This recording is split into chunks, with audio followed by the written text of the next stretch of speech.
vida começou igual a de todos os outros seringueiros, escravo submetido às ordens do patrão. Comecei com 9 anos de idade. Em vez de receber as lições do ABC, aprendi a sangrar a seringueira.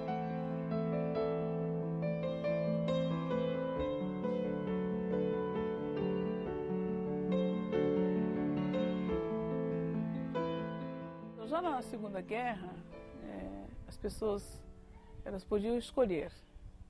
As escolhas, não sei, tinha muitas opções, né, entre vir para o Acre ou ir para a guerra.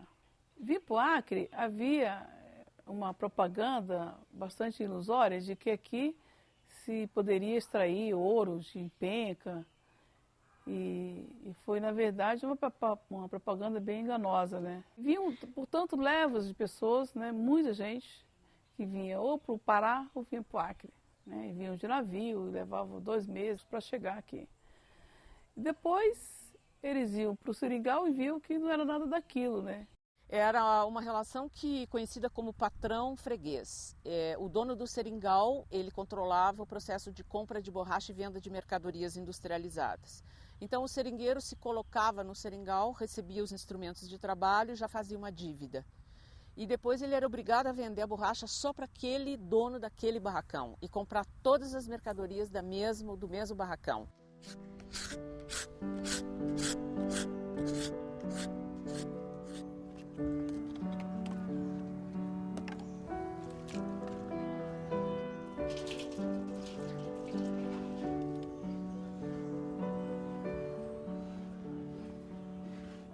Naquele tempo, a mercadoria era trocada por borracha. Digamos, uma lata de óleo, ele dizia 2 quilos de borracha. 1 quilo de açúcar, dizia 1 quilo de borracha. Se o seringueiro não fosse bom para fazer borracha para pagar aquela conta que ele comprou, ele só trabalhava 1 ano. Os patrões já iam tirando ele, expulsava, né? Tomava as coisas que sobravam e botava ele fora. A contabilidade era uma contabilidade escrita, mas o seringueiro era analfabeto, então ele não entendia os registros das contas correntes. E a contabilidade era feita de tal forma que o preço da borracha valia muito baixo e o preço das mercadorias era muito alto. O balanço no final era inevitável, o resultado era o endividamento. Se o filho do seringueiro fosse para a escola, ele ia aprender a ler, escrever e a contar. E ia descobrir a exploração que estava sendo feita. Isso não interessava ao patrão. A criança, quando já começava a trabalhar, já era na seringa, no roçado, os trabalhos eram esses. Filho de pobre não estudava, porque não tinha como. Era difícil um coitado saber ler. Só quem tinha direito de estudar eram os filhos dos patrões. Que eles podiam, a gente não podia. Era nascer, depois de um certo tempo, o seu lazer era trabalhar mesmo, ajudar seus pais no roçado, cortar seringa e quebrar castanha. Então, a vida era muito difícil. O Chico era o filho mais velho, o pai do Chico tinha dificuldade de caminhar, de andar. Então, o Chico era quem provia o sustento da família trabalhando no corte da seringa desde os 12 anos de idade. Ele começou bem antes a cortar, mas desde os 12 ele se tornou o responsável por prover o sustento da família. De repente, no seringal em que nós morávamos, chegou uma pessoa diferente dos outros seringueiros. Ele demonstrou interesse em me ensinar a ler. Todo sábado eu caminhava 3 horas pela selva. Ia para o barraco dele. Logo aprendi a ler e a escrever. Depois de 1 ano, ele falou seu nome. Era Euclides Fernandes Távora. O Euclides era um militante comunista que tinha participado da Coluna Prestes, fugiu para a Amazônia boliviana, depois se tornou seringueiro, ali passou a viver como um seringueiro na Amazônia toda. Ele deve ter percebido que o Chico tinha uma luz um pouco diferente, porque tinha vários jovens da mesma idade do Chico que também não sabiam ler nem escrever. Mas ele viu que o Chico tinha, acho que, uma vontade de aprender a ler e escrever, e aí ele pegou e propôs ao pai do Chico de ensinar o Chico a ler e escrever. E o pai do Chico permitiu, desde que o Chico desse conta do trabalho de cortar seringa. mais importante que eu aprendi com Euclides Távora foi sobre 64, quando houve o golpe militar. Ele dizia que teríamos pela frente, com todo aquele esquema de ditadura, um momento negro. Pelo menos 10, 15 ou 20 anos de regime duro.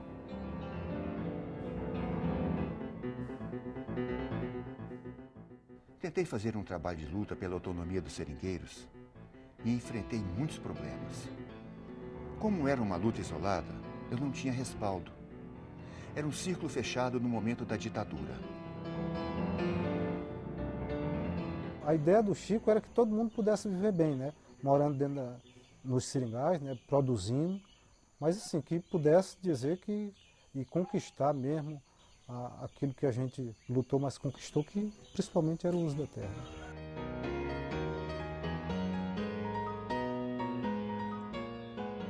Os paulistas, quando eles vieram para cá, começaram a comprar os seringais. Compraram vários aí, porque de Rio Branco para cá, cada uma fazenda daquela era um seringal. Quando você pensava que não chegava um bocado de pessoas na sua casa, isso eles pernoitavam lá na mata mesmo, fazendo uns piques, né, que ninguém sabia para que era, né, sabia, e a gente tinha um modo de chamar, eram os paulistas, né. Aí foi que surgiu a notícia que eles estavam dividindo, né, os seringais para que os patrão, né, pudessem estar vendendo para os fazendeiros, que ia transformar tudo em gado, né, na criação de gado. Aquele que não aceitasse o dinheiro que eles oferecessem, então praticamente aquele dali eles tiravam na marra.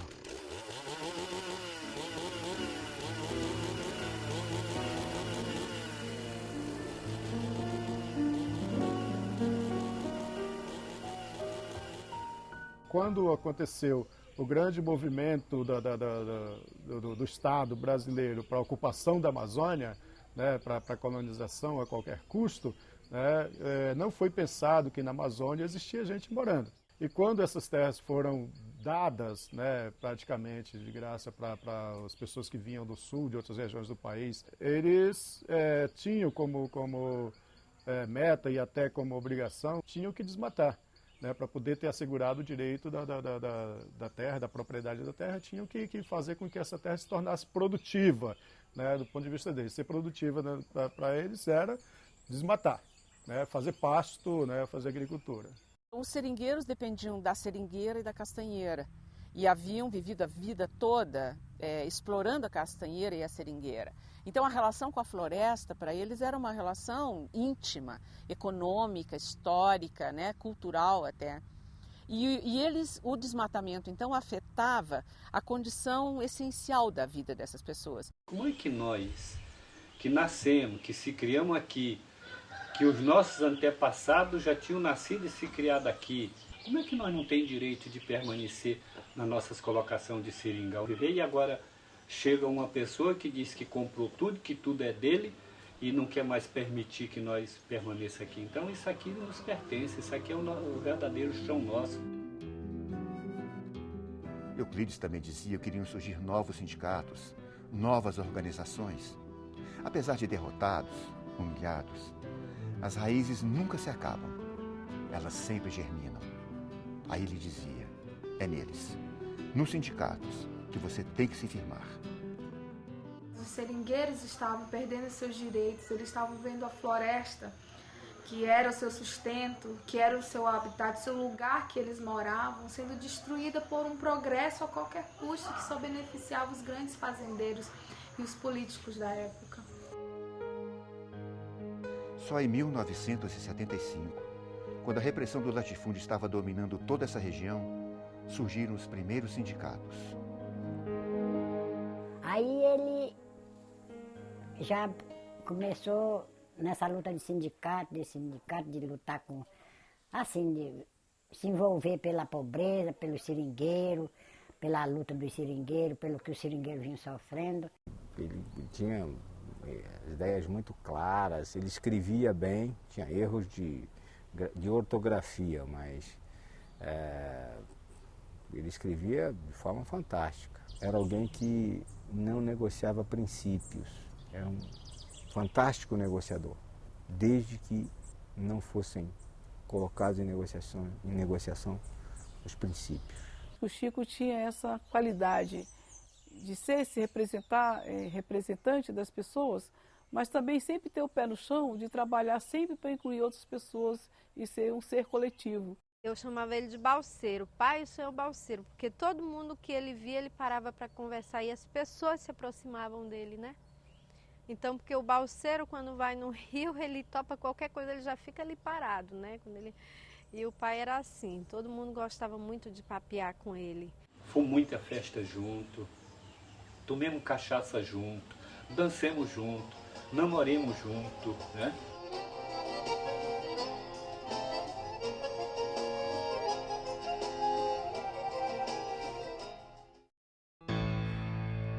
Naquela época de ditadura, havia apenas 2 partidos, a Arena e o MDB.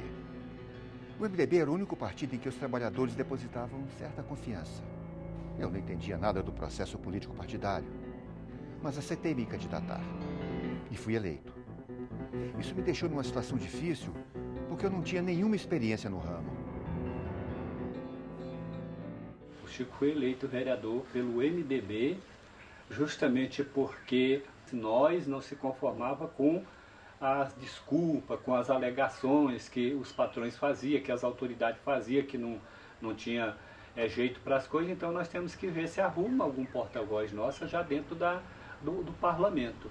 E a gente se juntou e elegeu o Chico. 79, 80, tem discurso do Chico Mendes na Câmara Municipal de Chapuri, que ele foi vereador, falando em defesa da Amazônia, quando muito poucos intelectuais brasileiros falavam disso no Brasil inteiro. Quer dizer, era um cara muito à frente do tempo dele. Em março de 76, participei diretamente do primeiro momento de resistência dos seringueiros da região. O empate, ele é uma ação, mas ele é fundamentalmente uma ação baseada no diálogo. Ele é uma ação por quê? Porque ele visa empatar, ou seja, impedir o desmatamento. A nossa luta, a nossa briga era mais na conversa, no diálogo, para poder convencer o caboclo que está derrubando a floresta completamente. Era um absurdo, era um crime, né? A gente estava acampado no Cachoeira para impedir, nesse caso não o desmatamento, mas a entrada do Darli. Os companheiros decidiram que o Darli tinha comprado, né, uma parte do seringal e ia entrar. Os companheiros lá dentro souberam que ele ia entrar e resolveram que ele não ia entrar. Aí nós fomos, no outro dia cedo, nós éramos 159 pessoas, homens, mulheres e crianças. E as mulheres, quando a gente foi saindo, as mulheres disseram assim: nós vamos na frente com as crianças porque a polícia não vai atirar nas mulheres e nas crianças.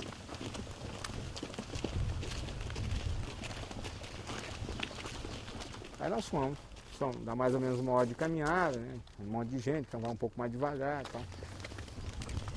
Todo mundo tenso, porque ninguém sabia o que tinha lá, né? Aí quando a gente foi chegando próximo assim, aí os policiais fizeram uma formação em fila dupla, né? E a gente começou a ouvir aquele negócio de aquele negócio de botar bala na agulha, aquelas coisas assim, né?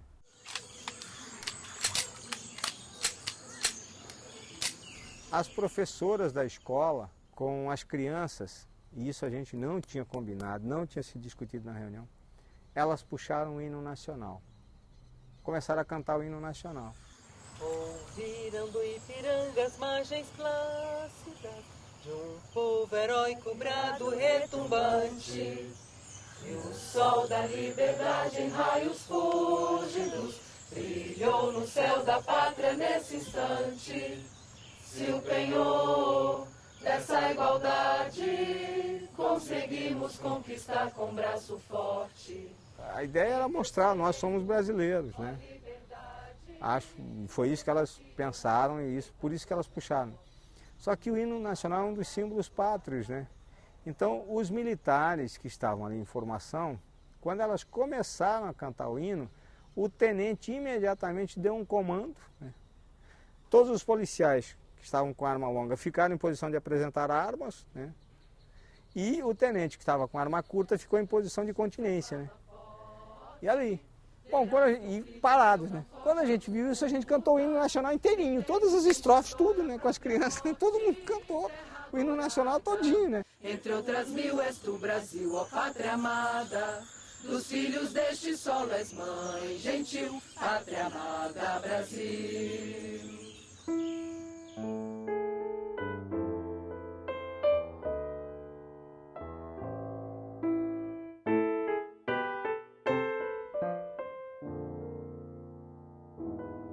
Aí já começaram a fundar esse Partido dos Trabalhadores. E foi nesse período que o Chico Mendes e o Lula foi indiciado na Lei de Segurança Nacional. Ele foi preso em quarto escuro, passou não sei quantos dias ainda. Minha mãe conta que foi um período muito difícil da vida dele, porque ele apanhou no chamado pau de arara, né, que tinha, então, sabe, era forçado a falar coisas que ele não sabia, então, assim, foi um período muito difícil na vida dele. Ela tinha acabado de casar com ele, então dependia totalmente dele, do marido que tinha tirado ela de casa, né, casado, então ela dependia e ficar ausente, passou muitas necessidades, não tinha o que comer, tinha que depender da ajuda das pessoas, então foi um período muito difícil para os dois, ele tendo que ir a Manaus e vir, então foi uma coisa bem difícil.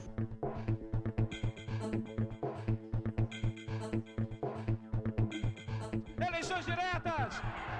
Eleições diretas! Prometo manter, defender, cumprir a Constituição.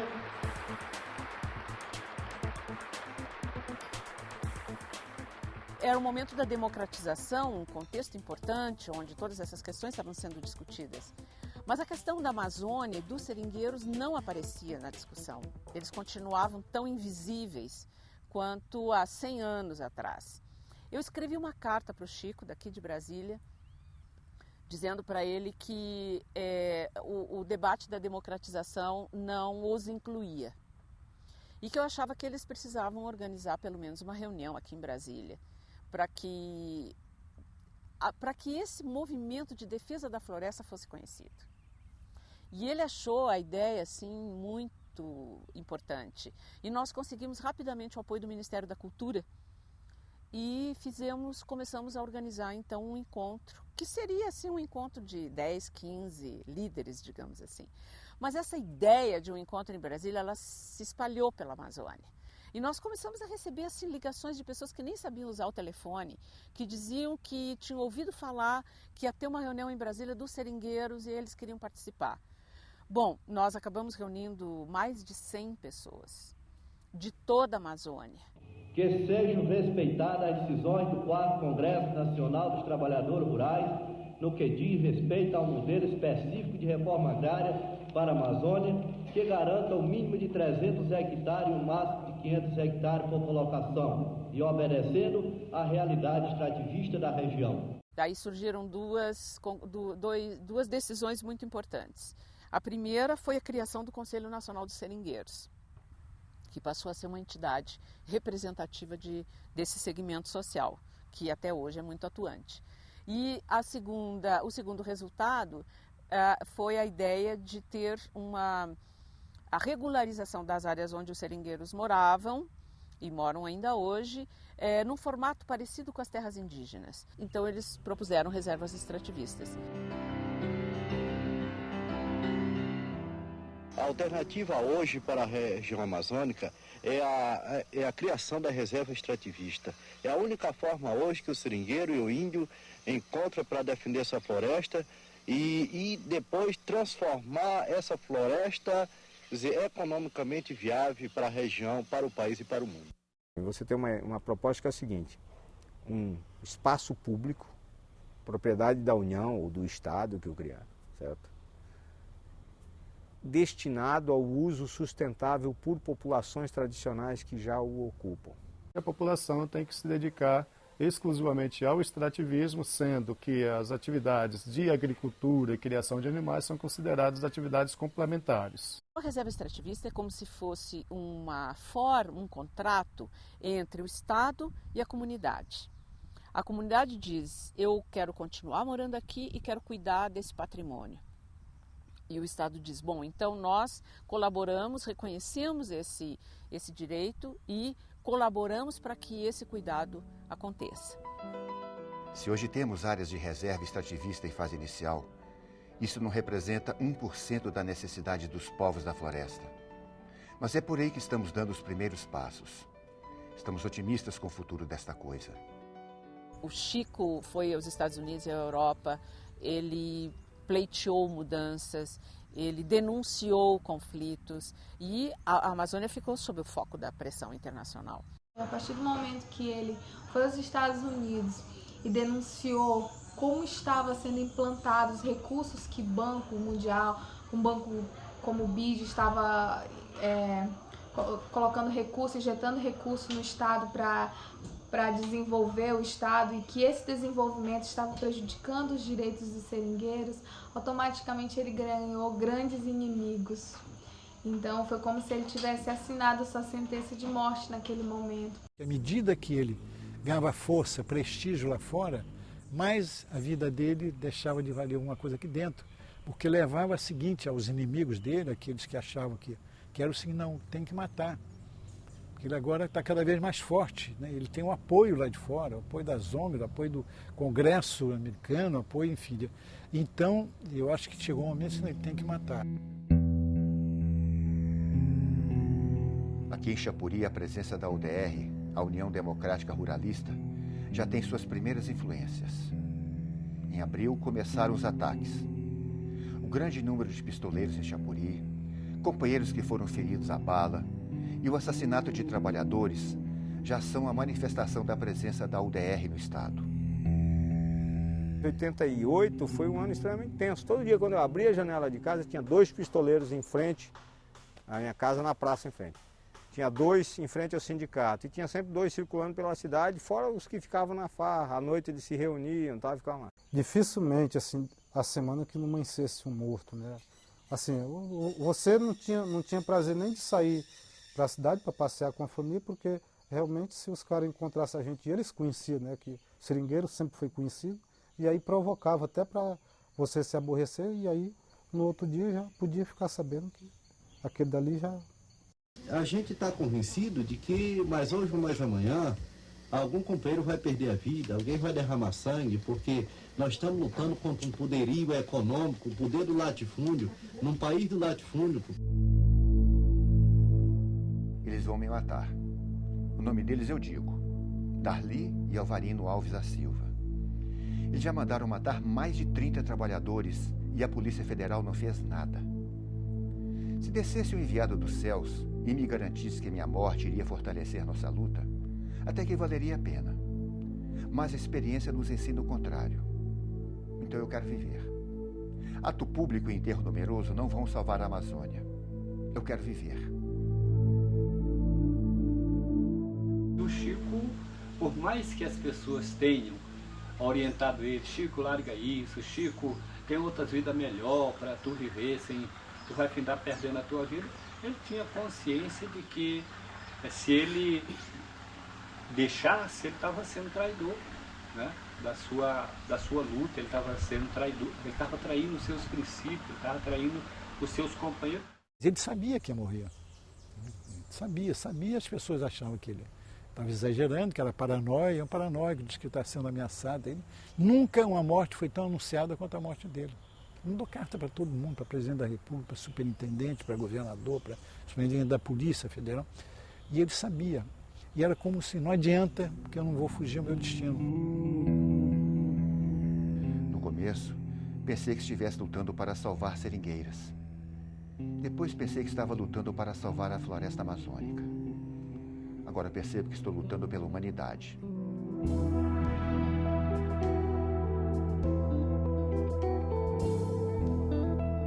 Quando terminou a greve, ele veio aqui e ele me falou. Disse, bom tia, agora terminou a greve. Cachoeira agora é nossa. Cada qual dono das suas colocações, não tem mais quem tire. Agora só que vai custar sangue. Aí eu dizia, Chico, deixa disso.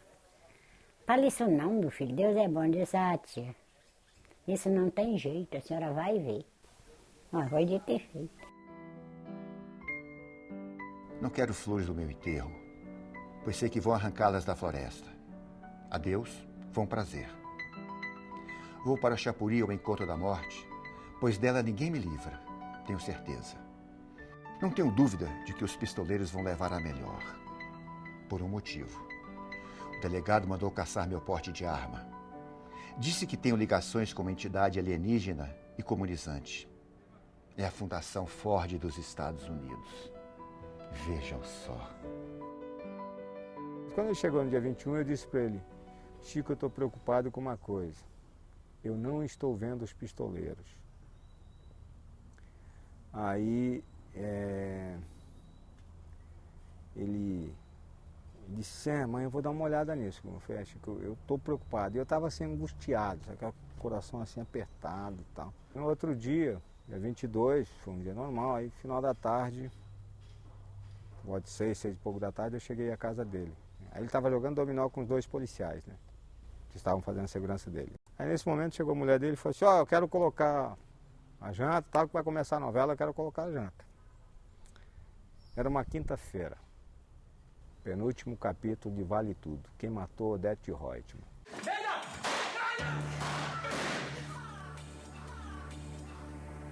E nesse dia ele falou: não, vamos jantar comigo, tal. Eu falei: não, Chico, obrigado. Não, vamos jantar comigo.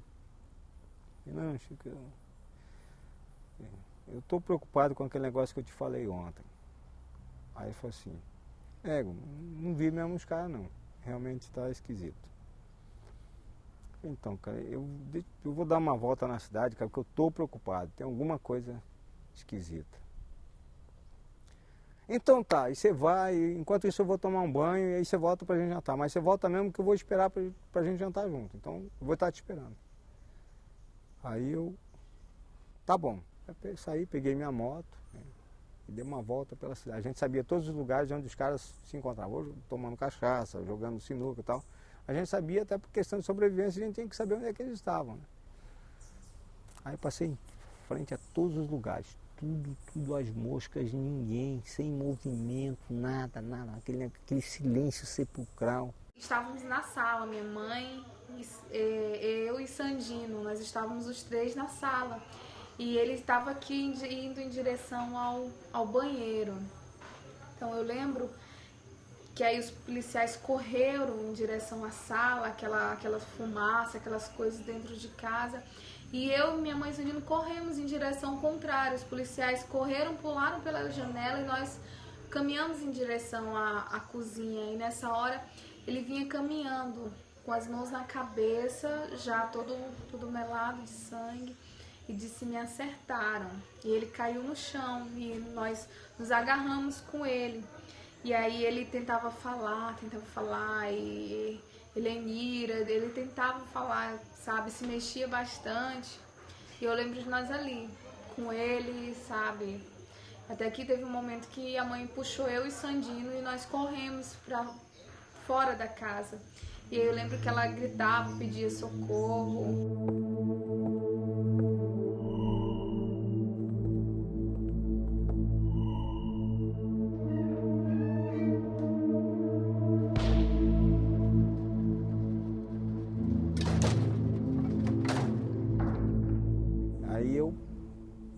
Voltei. Quando eu voltei, que eu vinha chegando em frente à casa do Chico, a mulher dele saiu gritando assim: vamos atirar no Chico. Aí eu olhei para trás, 50 metros, os policiais, a delegacia era assim próxima, os policiais na calçada. Eu falei: vocês não vão fazer nada não. O meu tio e a minha tia começaram ali me rodeando e tal, uma situação estranha.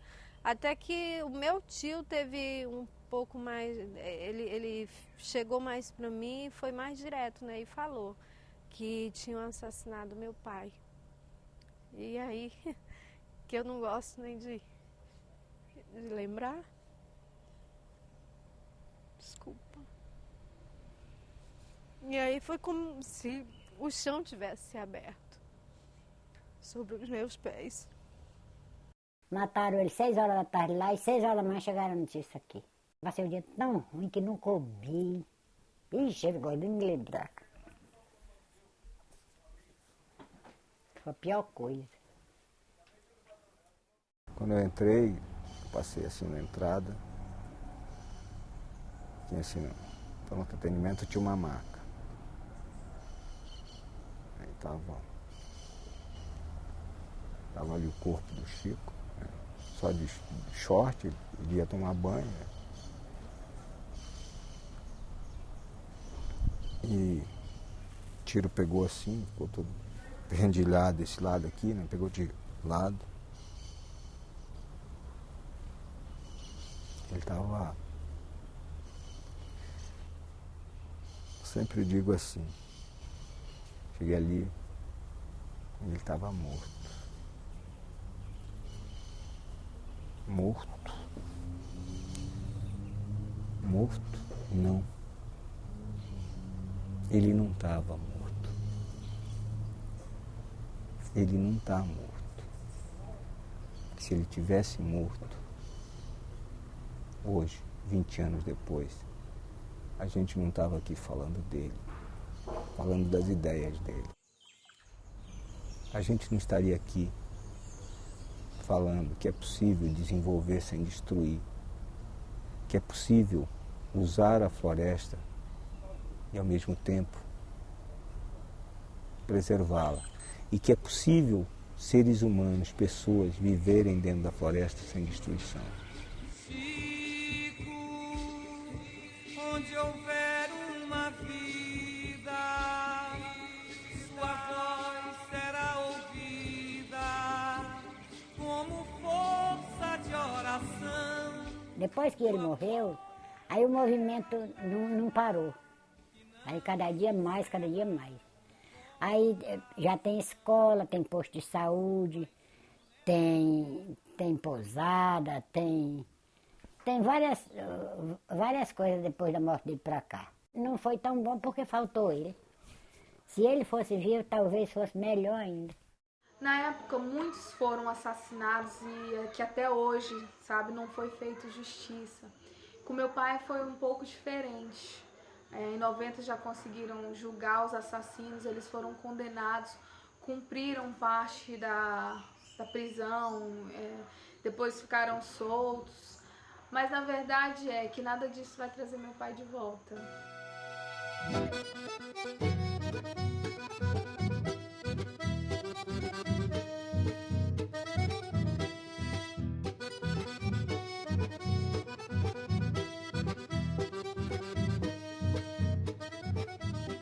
Chapuri hoje é a região ali é muito mais pacífica, né? Até porque boa parte do município de Chapuri está dentro da reserva extrativista Chico Mendes. Muitas coisas se tornaram políticas públicas, escolas nos seringais, né? Então a melhoria da qualidade de vida, energia elétrica, muitos seringais hoje já têm isso. Então, a qualidade de vida no Acre mudou,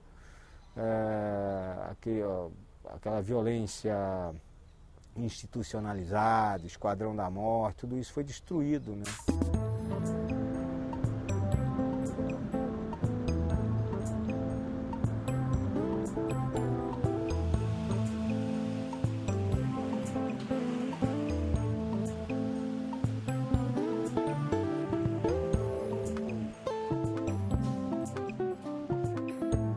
Nós temos 420 famílias organizadas em comunidades.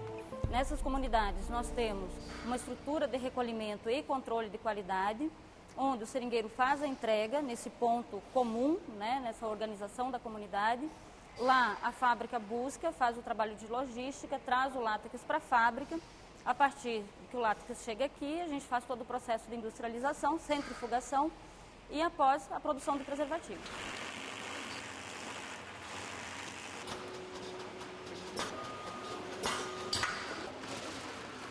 Tem uns 2 anos, 3 anos que surgiu a história da fábrica, que está aí, está dando certo. Quem está cortando está ganhando dinheiro, né?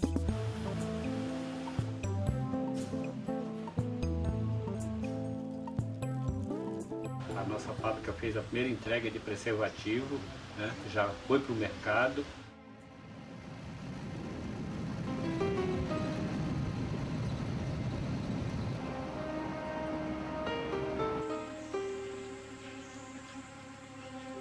Eu sou o Zé Carlos, trabalho na área de fiscalização e monitoramento da Reserva Extrativista Chico Mendes, aqui no município de Chapuri. Essa área da reserva Chico Mendes, ela tem 970 mil hectares, abrange 7 municípios e atualmente esse trabalho eu desenvolvo só.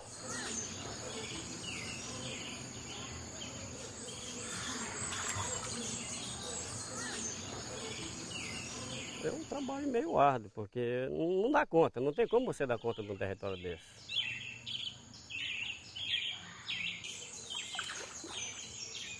Quero ver o pegar o homem na palavra agora. Manda. Cadê o documento da motosserra? Muito bem, então isso aqui é só cópia, né? É. Porque se tu pegar uma chuva aí... O outro tá em casa. Tá trabalhando onde? Aqui na Denilson, aqui fazendo a ponte. Não tá mexendo com casteira não, né? Trabalhando com ponte.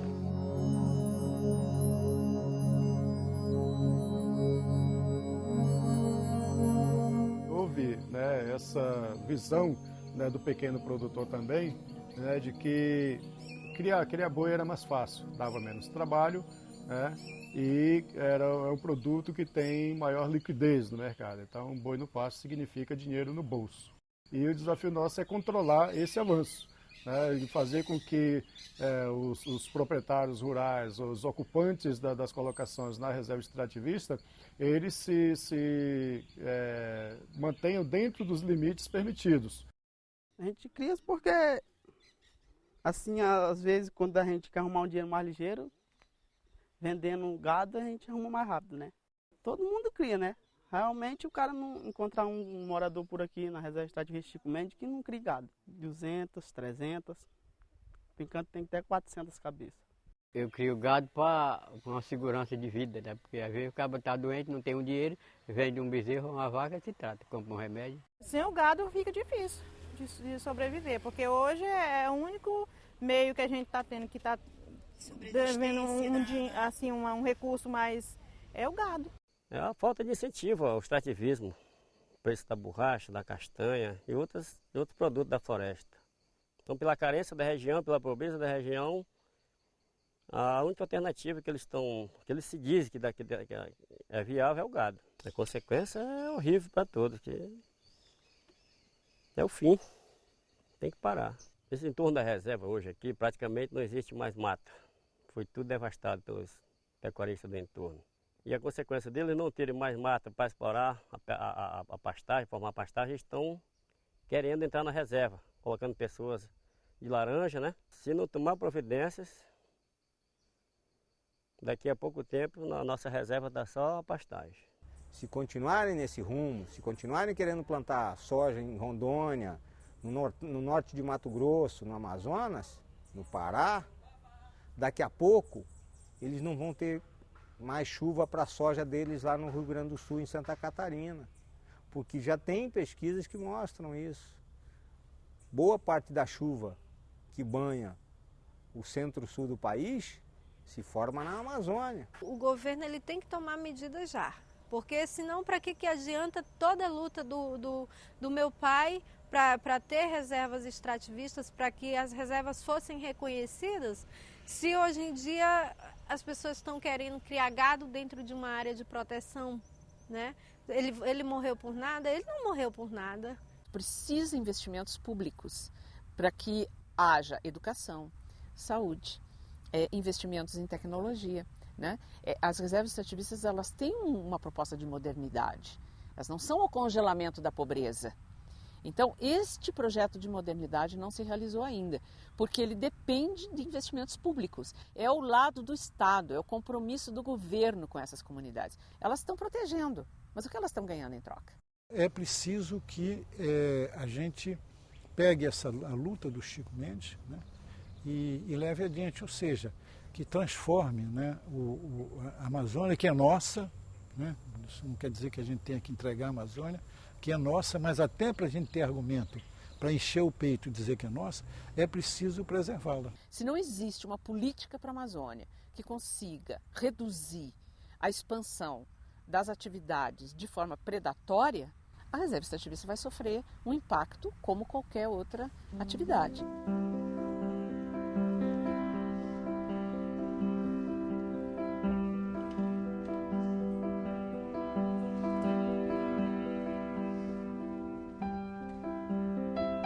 Atenção, jovem do futuro. 6 de setembro de 2120, aniversário da Revolução Socialista Mundial, que unificou todos os povos do planeta num só ideal e num só pensamento de unidade socialista, e que pocinha todos os inimigos da nova sociedade. Aqui fica somente a lembrança de um triste passado de dor, sofrimento e morte. Desculpem, eu estava sonhando quando escrevi esses acontecimentos que eu mesmo não verei, mas tenho o prazer de ter sonhado.